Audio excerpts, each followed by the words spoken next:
In short, this is what I have to say. Let us forget spites and grudges and concentrate. Come, let us sit and try to relate. Because now, more than ever, we must show discipline, tolerance, and production to build a strong and better nation. I say that is the main foundation. So come, let us work hand in hand, because this is our land. Come, my brother, come, my sister, and let us build a nation together. Ooh, yeah, yeah.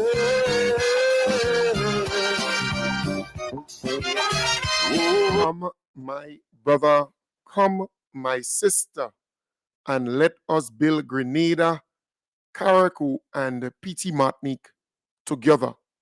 I want to welcome you to the Dynamic Hour. Again, another opportunity that you and I have to talk about what's happening here in Grenada, Carriacou, and PT Martinique. Tomorrow is Labor Day, Mayday, the day that commemorates the historic struggles and gains made by workers and the labor movement here in Grenada, Carriacou, and PT Martinique. They will be, the workers will be gathering in St. Patrick this year. And I want to highlight Mayday celebrations. Highlight the word celebrations. I want to also highlight not just the struggles, I want to highlight and gains made by workers, because it is so important that we remember the struggles, what you went through, how you had to march, protest, demonstrate to get things that were rightfully yours under the NNP, and some of the gains you made in your struggle under the NDC, some of the gains you realized. That is important, So there are some people who believe that the workers should always go there and chant anti-government slogans. Some people believe that the workers should have placards and, saying nasty things about the government, the employer, because they're so accustomed to having to fight, to struggle for so many things under the NNP. Basic stuff. They had to protest, they had to fight for it. But under the NDC, they got it without demonstrating, without protesting, without fighting with government for it. And that is very, very important. So you are commemorating the struggles that you've been through, but also the gains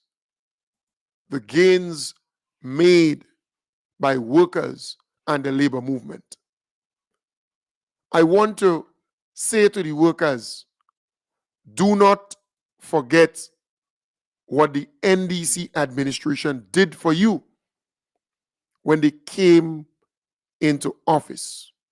Do not forget that. The first big thing the NDC did for the workers of the country, particularly the teachers of the country, because don't forget, the NNP plans to pay dock the salaries of public officers. Don't forget that.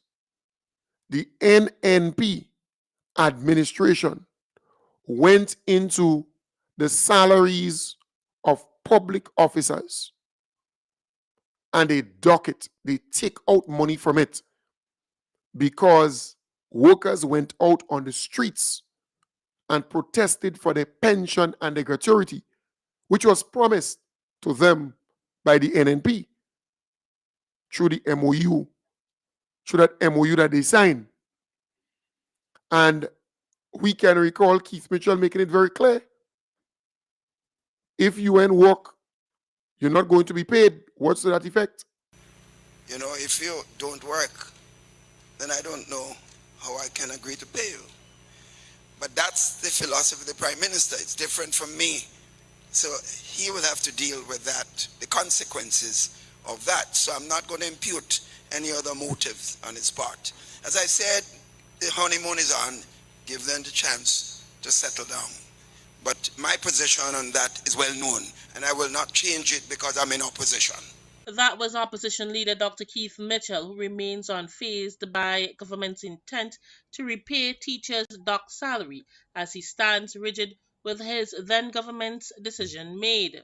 Dr. Keith Mitchell was Prime Minister at the time when government docked the salaries of teachers who were involved in a protest action prompted by the GUT over a 2% gratuity payment offer. A letter from government was issued on the 13th of November 2018 to all permanent secretaries and head of department informing them of the deduction. Union leaders had threatened dire consequences if the government had proceeded with its threat to dock workers' pay. The deduction comes a day after both public sector unions and the government negotiating team renewed talks on the issues of gratuity, which by all intentions was reported to be cordial. A joint release calling off the strike and signaling the resumption of negotiations made no mention of cutting workers' November salary. President of the Public Workers Union, Brian Grimes, via a phone interview with GBN, says that he is not surprised with the response from former Prime Minister Keith Mitchell, but is happy that the newly elected PM Dickon Mitchell had a different point of view on the matter.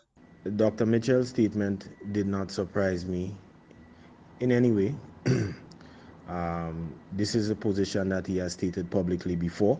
So the opposition leader, his position, he has stated his position, he has borne the fruit of his position, and we as unions just look forward to having a more fruitful relationship on behalf of our constituents and the workers that we represent. So everyone has a right to their position, but as far as the Grenada Public Workers Union is concerned, we are in total congruence with the move by Honorable Deacon Mitchell. Grimes says that the union is happy with the move made by Grenada's new Prime Minister and looks forward to developing a more fruitful and respected working relationship with the new government.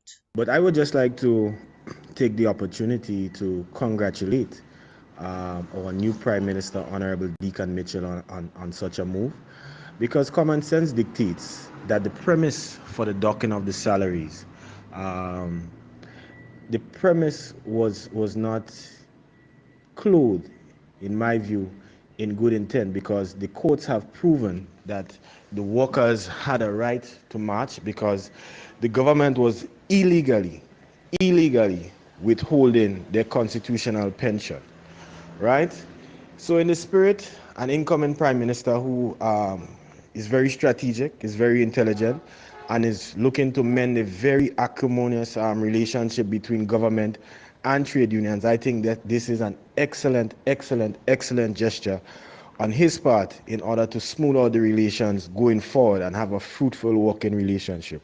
Right. So the dock salaries was paid to the workers, and that marked a good start of a cordial relationship between the employees and the employer, the government of Grenada.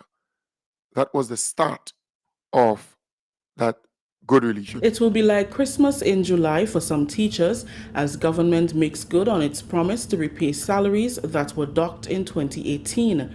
During the new government's first post-cabinet press briefing on Tuesday, Minister for Education, Senator the Honorable David Andrew, told members of the media that 1 million $264,000 will be paid to teachers at the end of July. The previous administration had docked the salaries of teachers who were involved in protest action and remained away from school for nearly 2 weeks. Minister Andrews said the repayment can help to enhance the relationship between the ministry and the teachers, as well as the level of production in the classroom. In keeping with the spirit of what the Prime Minister indicated, we believe it's not going to be productive to have an adversarial climate with our employees, with our workers. And we know that the docked salaries created a very adversarial atmosphere within our ministry and the education sector for a pretty long time, and no doubt that had cost us quite a bit. So we're happy to announce that this month end, the docked salaries to the tune of $1,264,075.78 will be paid to persons who were unduly docked their salaries. Right. So that was the Honorable David Andrews there speaking to the payment or repayment of the money that the NNP administration took from the salaries of workers. So that was the first big thing that happened for workers here in Grenada under the NDC administration. If you ask me, that was one of the big things. You heard what Keith Mitchell said, and then you saw the NDC administration delivering on that big gesture, right? That olive branch that they offered to the workers. And we had intercall back, we had parish sports back, we had debates back, we had science fairs back, we had all the extra stuff back after that payment was made. Then the next big thing to me was the payment of pension. The payment of pension. Let me just get that here because I want to put the evidence on the table, right? And not just the payment of pension, but the inclusion of people who did not qualify to get the pension because they did some years temporarily and then they got permanent. But what the NDC did is to add it together. So they didn't lose no years of service. So that was a really big thing, not just the payment. So the payment was made of pension and gratuity, but the add-in, because the pension was supposed to be about 65 million or so, somewhere thereabout. But then it rose to 75.1 million because they added some people who didn't qualify to the list because they were temporary first. So they worked, yes, with government, but they were temporary, like rural constables and so on. They were not considered to be permanent. And then they became full-fledged police officers. So that is important. Finance Minister Honorable Deacon Mitchell says Cabinet has approved the decision to merge the years of service of public officers to allow them to qualify for pension payments.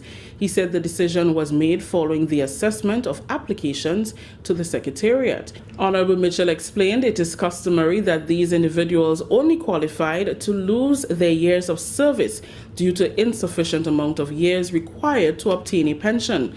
On Tuesday, the Ministry of Finance announced the payment of retroactive pension and gratuity ahead of the November 30th, 2022 deadline. The first tranche of payments was made to over 300 retirees in the amount of $44.1 million. Cabinet took the decision to in fact allow a significant number of persons to have their years of service joined. And I'll give examples, rural constables, for example, who subsequently became police officers. The practice has been that you lose your years of service, and therefore, even if you serve as a police officer, if you didn't have sufficient years of service, you would not qualify for pension payment. We took the decision to, in fact, join those years of service so that persons can qualify. And we didn't have to do so. No one asked us to do so, except that the pension secretariat team brought the data to us and asked whether we would consider doing so, and we unhesitatingly said yes.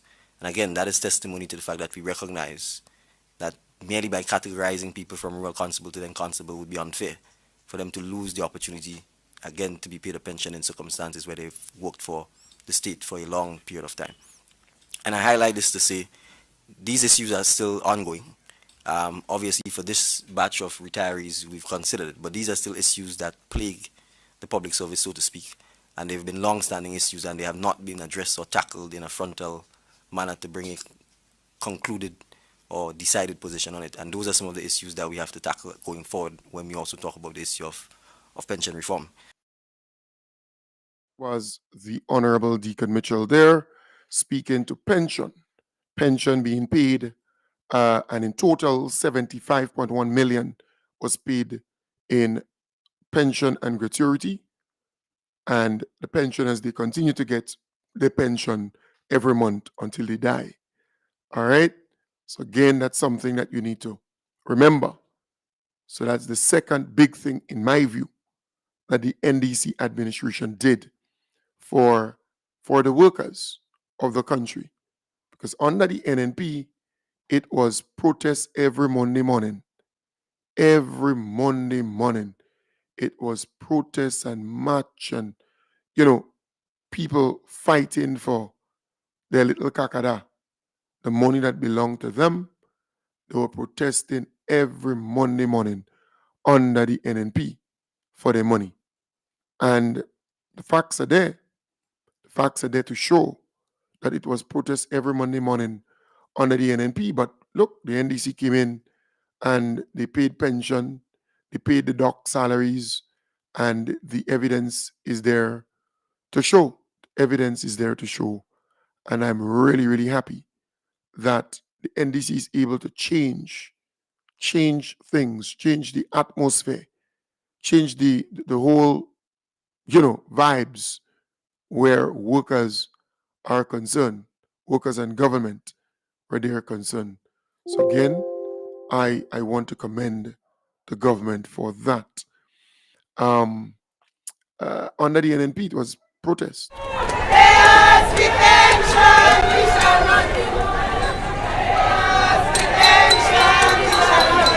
Our constitution states that we're entitled to 25%. And after myself working for 33 years, I think 2% from the government is an insult by the time I get to the age of 60. By that time, I would have contributed 43 of my years to the public service. And I think it's very, very unfortunate that the government would be offering 2% to me and to the other public officers after they get to age 60. I believe that we as teachers, we work very hard. Sometimes we go the extra mile to ensure that the children are being prepared for whatever assessment they have, whether it's internal or external examinations. And sometimes when I go to work and I see those commitments, it really touches my heart. And over my years of education, there has been a lot of teachers that has been positively impacting my life. And I believe that me coming out here today would be a sign of gratitude to them for all they have done for me over the years. Yes, well, the public was satisfied that, everybody at the children going to school. The teachers have a hard task just like any working person. So they should get what they have to get. So we stand together and we say that we must be respected. Our country seems to be a leadership of disrespect. It started with the disrespect of nurses and doctors, and it continues with the disrespect of all public officers. Well, I'm disappointed I'm not in the classroom, but then again, we have to stand up as teachers because this has an impact not just for now, for the future. Those children coming up in the school system, they would be public servants as well. When they retire, what are they going to accept that 2% with cost of living rising? It's not about color, it's not about politics, it's about the issue. And the issue is for people to remain in the system and contribute to Grenada, we need to give a decent pension, a decent gratuity. And I think 25% says it all. To take such a drastic action with students not having school, so to speak, I say that the government should do something better. The government should definitely try to be more adequate with what they're offering.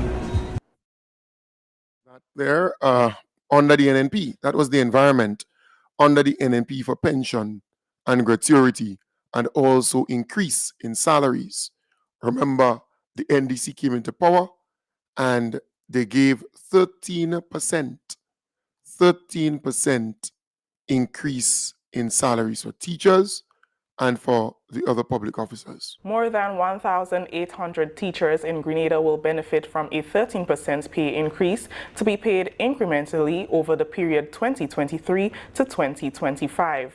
With government and the executive of the Grenada Union of Teachers sealing the deal on the collective agreement for salary and fringe benefits, teachers will receive 4% increase in 2023 and 2024 and 5% in 2025. Prime Minister Honorable Deacon Mitchell, who witnessed the signing on Wednesday, commended GUT's President General and his team for maintaining a cordial atmosphere that ensured teachers were well represented. He encouraged other unions to meet and negotiate with government to avoid backlogs, as was the case in the past. I certainly always wish we can give more. And if the GDP grows, if the resources grows, then certainly the teachers and all workers have my own commitment, and I think the commitment of the government, to be as fair as we can, bearing in mind that all resources are finite.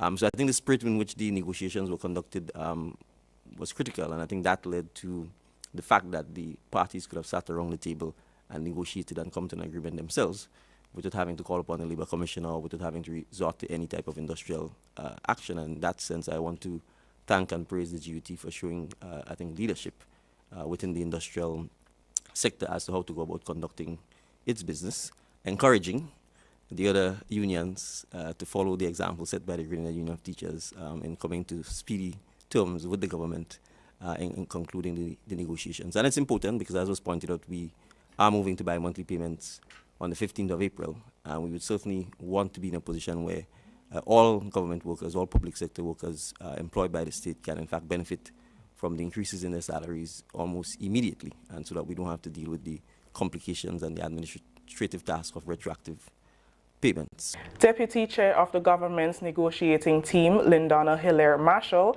is happy with the outcome of the process. Right. So again, teachers received 13% increase in their salaries over a 3-year period, right? And then we had the Public Workers Union signing that historic agreement also with all the fringe benefits. And I want to get into the whole package.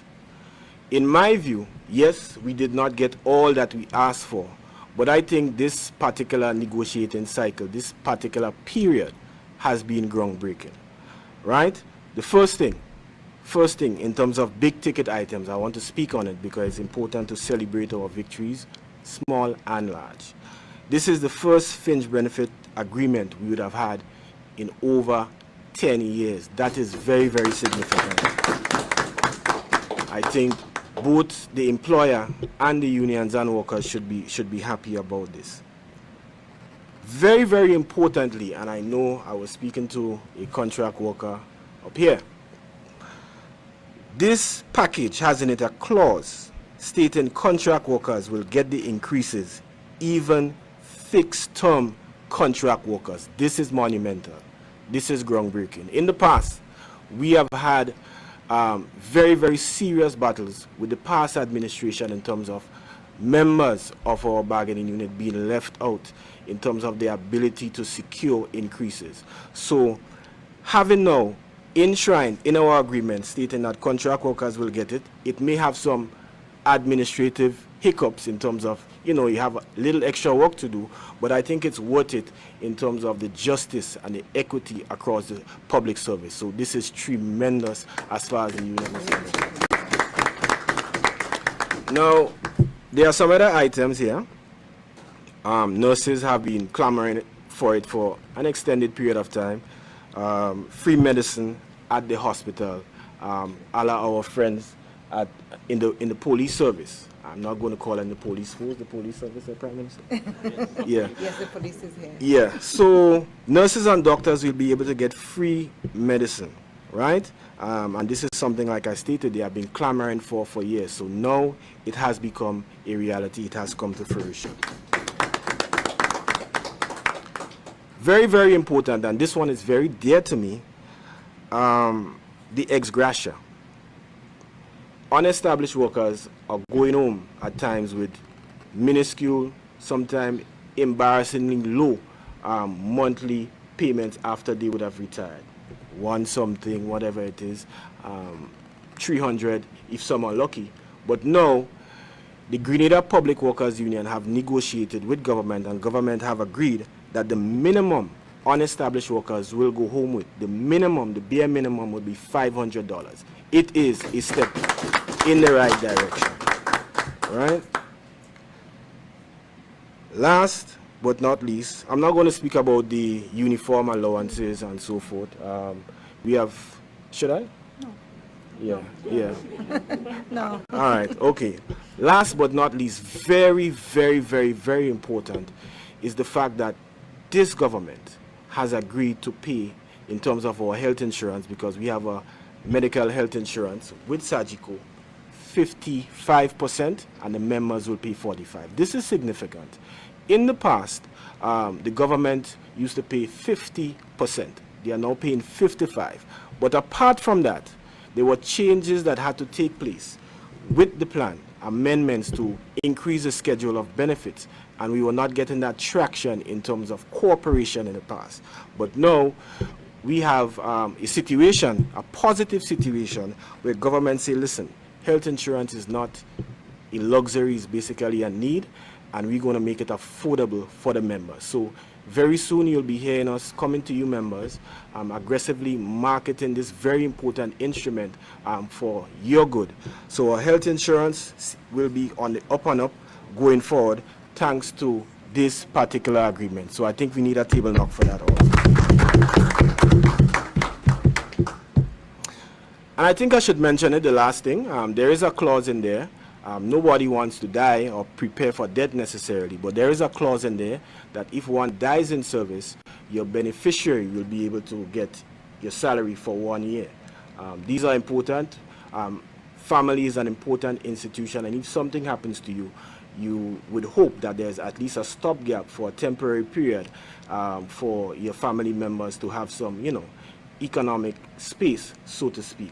Right, so that's Brian Grimes there, praising the NDC administration, and every time he spoke about the past administration, he's referring to the Keith Mitchell-led administration, all the struggles they have been through and did not get what they were looking for. But under the NDC administration, it was just different, totally different. So 13% increase in salaries, and I think that was a big, big, big thing. Then we had the bi-monthly salary payments that was delivered.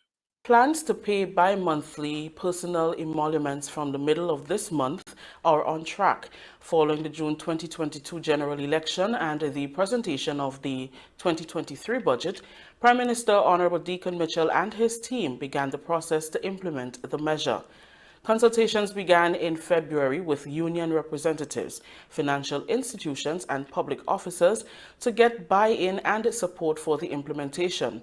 During a press conference on Tuesday, Mike Sylvester, Permanent Secretary in the Ministry of Finance, assured that public officers will receive their first bi-monthly payment April 14th. He explained that the payments will be made on the 15th and 30th of each month. If the dates fall on a public holiday, payments will be made the last working day before the holiday. Yes, so that was done, the bi-monthly salary payments. So they were getting it twice per month, on the 15th and on the 30th. Many a times they get it 2 days before the 15th and 2 days before the 30th. But they set the date, the 15th and the 30th. Remember what Keith Mitchell said regarding bi-monthly salary payments. All right? Well, I strongly advise against it because we had looked at it and realized it could be more problem than I see no, I don't see the value it can in fact provide enormous administrative problems for the staff and the service as a whole, and over the country, because you have to understand people are used to this monthly salaries.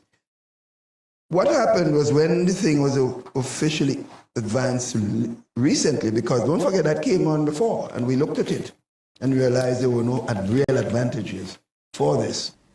According to Dr. Mitchell, it will call for significant adjustments by individuals, including by financial institutions, and he is not satisfied that people are prepared to make the necessary changes. But let's face it, I'm used to be doing business. I get my salary end of the month. I can already calculate how I'm going to live when I pay my rent or my mortgage or when I pay my car note and so on. No, I don't have to readjust my whole processing of how I operate. I have the same amount of money. The question is, I don't know what the banks will do. Will they take, for example, you have a loan with the bank, will they take the first payment you get, if there's enough money to take that as a loan? I don't see them saying, let me take half now and half tomorrow. That don't make no sense. Right. So I think... Yeah, that was Keith Mitchell there talking about the bi-monthly salary payments. This guy is really outdated. So the bi-monthly payments was delivered.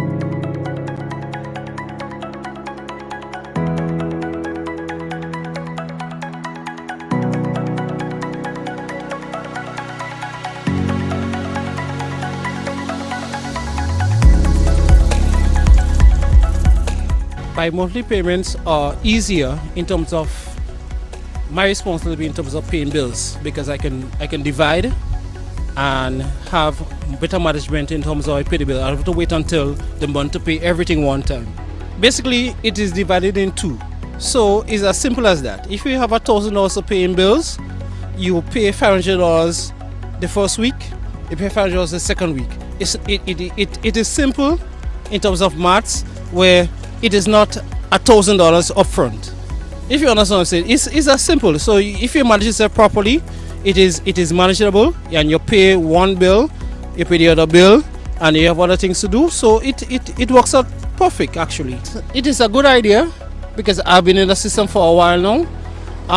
It also takes discipline on the person, because no matter if you get money every week, every 2 weeks or whatever, you have to manage yourself and make sure that you pay your bills on time, and you make sure you have that payment there. So it's about scheduling or whatever, but with the money coming every 2 weeks, you have a money coming in. So with the bi-monthly payments, I believe that they benefit those workers who have financial obligations somewhat towards the beginning or the middle of the month. It gives them ample time to get those obligations out of the way and then enjoy the rest of the paycheck that they receive at the end of the month. And you personally?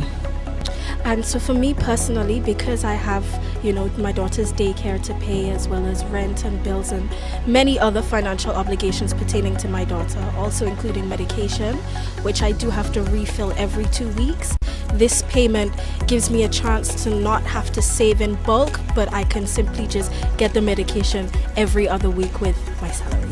Right. So bi-monthly salary payments, that was delivered, and you kind of get a sense as to the thinking of Keith Mitchell, this kind of outdated, lack of vision kind of period, outdated kind of thinking, lack of vision.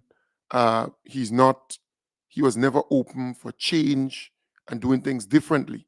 So the bi-monthly salary payments implemented, working well. And I think that's a major accomplishment for the government and for the workers of the country, All right. And then we had the regularization of workers. Well, the minimum wage, we know about the minimum wage. All right. The minimum wage issue, that one was big too.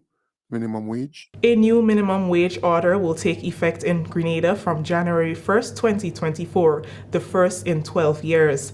It will mean an increase in minimum wage across all sectors that are currently in the legislation, along with the inclusion of other sectors that were not treated under the minimum wages order. Senator the Honorable Claudette Joseph, Attorney General and Minister for Labour and Consumer Affairs, says the Minimum Wages Committee, led by Mr. Curlin Gilchrist, held a number of consultations where the data received were carefully analyzed, resulting in the final document that will be in the Government Gazette in the coming weeks. In some instances, we have 100% increase. Some instances, it's less.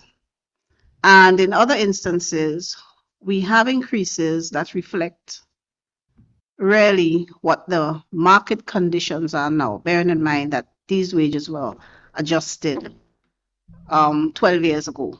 So some sectors have moved on and have left the minimum wages order behind. So for example, the going rate, the minimum at which a bus conductor, you would find a bus conductor working now, is around $60, $60 to $65. That's the market. That's what the market is demanding now. But in the current legislation, it's still at 35. In keeping with the rate of inflation and what the market is demanding in some instances, Senator Joseph says the minimum wages were adjusted in line with what the market is currently saying. Minimum wage order is in place and workers are getting a better salary from the employer, thanks to the NDC administration. All right, 12 years now, nothing was done. And in fact, the last time it was done was under the NDC for security officers. You could imagine that. None of the other workers under NNP, nothing was done. No adjustment was made under the NNP. And then we have the regularization of workers. The regularization of workers, that's a big thing for the union, and that is happening at this point in time. The Ministry of National Security, Home Affairs, Public Administration, Information and Disaster Management held a press briefing on Wednesday to update the public on the regularization of workers with the announcement of the official launch of the regularization exercise scheduled to commence from October 1st.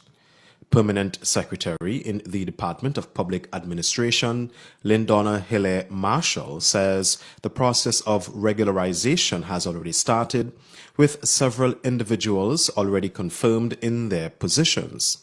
The first phase is expected to be completed during the last quarter of 2023. So the decision was taken for us to approach the regularization on 3 phases. The first phase, we would look at persons in acting, temporary, on assignment, and probationary status on the establishment.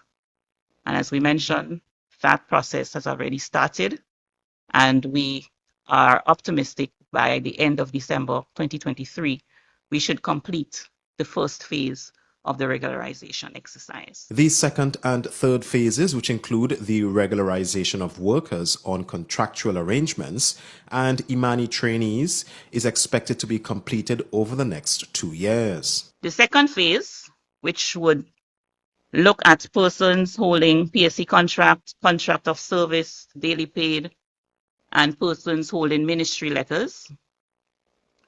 That phase we trust we would be able to advance through in 2024. And then we're going to be in a position to start looking at the third phase, which would look at people who are holding contracts for service, as well as the Imani trainees. PS Marshall says a functional review will also be conducted over the next 8 months to determine the optimal size of the public service. The functional review exercise will be conducted through the combined efforts of specially constituted teams, as I mentioned, and we are scheduled to commence officially on the 2nd of October and we anticipate the exercise will run for approximately 8 months. The aim of the functional review is to determine the optimal size of the public service needed to meet the ministries and departments' mandates. Right. So thank you very much there, P.S. Marshall. Again, Troy Gill, very good piece there. So it's clear the regularization of workers have started since in October. So it's going smooth so far. And the workers are happier. The workers are happier with security of tenure. It is so, so important to bring that back on the table, to refresh the memories of our workers as you head into Mayday tomorrow. Think about those things. Think about the gains made under this administration, what you received, what you got. Because, a friend was reminding me, say, boy, if Keith Mitchell had won the election, the whole issue of pension would have been a different ball game.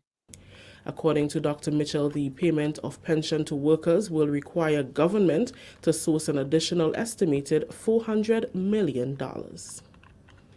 While these fiscal obligations of the court ruling are still being tabulated, preliminary indication, and these are just preliminary numbers, are that we will have to find at least $465 million. Sister brothers, take that in. $465 million. That's not all.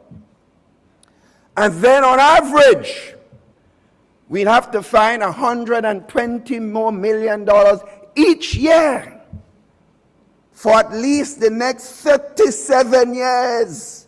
And that figure is without considering inflation. 37 years, Keith Mitchell will not be there. Let's get it. It's not a Keith Mitchell issue here. All are we.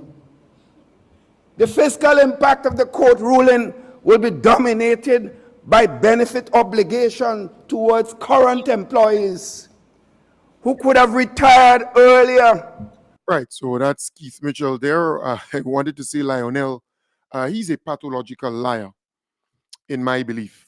Look, this guy brought public officers out there and make those pronouncements, and we discovered that it only took the NDC administration's $75.1 million to pay the pension and the gratuity, and they continue to pay the pension every month to public officers. It's amazing, all right? It's amazing. But I thought I should bring it to you so you can kind of get it in your mind what it would have been like under the NNP when it comes to pension payments. Just take it in for a moment. Let it soak in, as he said there, for a moment. So the unions, they praise the government for the pension.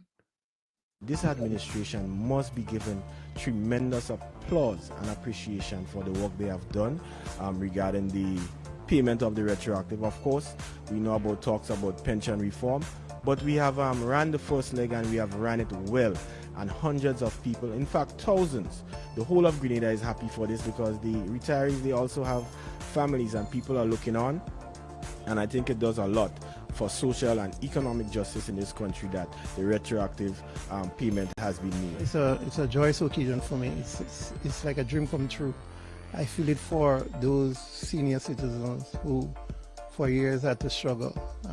Some of them had to go through demeaning job that they would have left and had to find ways to survive. So it's really a good feeling for me. It's many prayers answered. And I commend the government for taking that bold initiative to pay the gratuity and pension. Right. So again, clear cut, pension was paid, gratuity was paid, and the evidence is on the table. So as you go to Labor Day tomorrow, workers remember those things. It is never good to be ungrateful, because under the NNP, you're fighting, you're demonstrating, you're marching, you're protesting for these things under the NNP in the hot sun. The NDC, however, came into power and gave you these things, right, that you are fighting for without you having to go on the streets and march and protest for it. They gave you because it is rightfully yours. You deserve all of it. But it was a very smooth process, seamless. No fight, no demonstration, no back and forth. Different, totally different. And you can list, and that's just some of the main things. Remember, that's only some of the main things I think the NDC delivered to the workers of Grenada in 22 months. There are other things that they did, but that's just some of the main ones. So as you go to Mayday, think about all of that. Where you were and where you are now, the gains you've made. Because Mayday celebrations, celebrate. Mayday celebrations, it is really to commemorate. It's a commemoration of the historic struggles you've had, what you had to go through, but also to celebrate the gains that you have made. So it's all good for you to remember the struggles, right? To commemorate it, to highlight it, but it's also good to celebrate the gains. And I would love for the union leaders to highlight the struggles, what the unions and workers been through under the NNP, and then highlight the gains made under the NDC administration, what the workers got from this administration. And then we would have equity. It is one thing to share your opinion, but it's another thing to put the facts on the table for discussion. It is no longer opinion, it's facts. This is what happened under the NNP. Workers were out there in the streets, protesting, marching, demonstrating in the hot sun for some basic things that were rightfully theirs. This is what happened under the NDC in 22 months. Workers got some of the major things that they were fighting for under NNP. NDC gave them. And they didn't have to go and fight or march or demonstrate or protest for it. Very, very easy. So, folks, I thought I should mention that as you go into Mayday tomorrow, God's willing, up there in St. Patrick. All right? Also, I want to say to you, my good friend Bolo is having a cricket tournament, the biggest win ball competition ever. Registration is $500 per team, and first prize $5,000, second prize $2,500, third prize $1,000, fourth prize $500, and it's at Monrouge Playing Field, and they're starting on the 21st of May. 21st of May. All right, so if you're interested in being a part of that, call 406-7384. All right, or email bigplayerspromotion@gmail.com. If you have a team and you want to be a part of that, you can do that. Great. Nice. So, folks, I want to wish you all the best. Yes, win ball cricket, win ball. I want to wish you all the best. I want to say to you, go there tomorrow, God's willing, workers. Enjoy yourself. Celebrate, because you are better off under the NDC than you were under the NNP. Have a wonderful day.